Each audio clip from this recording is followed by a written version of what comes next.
I'm Hilary Read from Read on Publications. Can we talk about 20% off the job in apprenticeships? We can. The most important thing about apprenticeships is teaching and learning to the apprenticeship standard. That means the knowledge, the skills and the behaviours within the apprenticeship standard. So I'll get there. What I mean is you need a proper curriculum of teaching and learning overall, and then in turn what that means for the off-the-job training is that needs to be linked to the workplace. So 20% off-the-job training, linked to the tasks that the individual does, linked to the business objectives that the employer thinks important. So lots of factors going on with the 20%.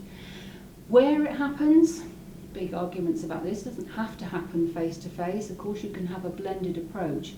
The thing I think is most important is that it needs to link up with what the apprentice actually does, and it needs to be linked to the employer's business objectives.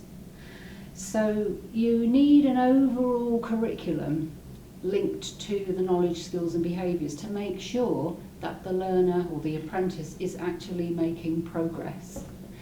20%, people are thinking about that in terms of 1 day a week, and it doesn't have to be 1 day a week.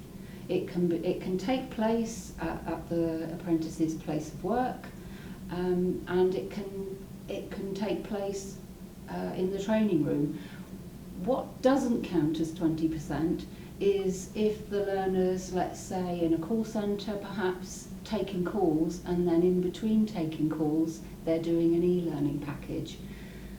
The learning needs to be supported, so it can happen in a blended way, but the learner must be able to have access to a tutor. That could be online, it could be via Skype, but the learner has to be able to have their learning supported and not have to wait for that. So that can happen with use of digital technologies, or it can be face-to-face in a traditional way, but it needs to be planned, it needs to be flexible, it needs to be linked to the individual's needs and the person. I suppose you need, if you're thinking about the assessor and the role of the assessor changing, then the assessor needs to be trained as a mentor or a coach, and they need to know their own area very well. So for most assessors delivering some of the off-the-job training, their industry knowledge and skills need to be bang up to date. And, talking dual professionalism, their teaching qualifications also need to be up to date. So if you're an assessor and all you've got is a qualification, you haven't done very much CPD, you need to be thinking in terms of upping your qualifications and upping your experience both in teaching, assessing and your industry knowledge.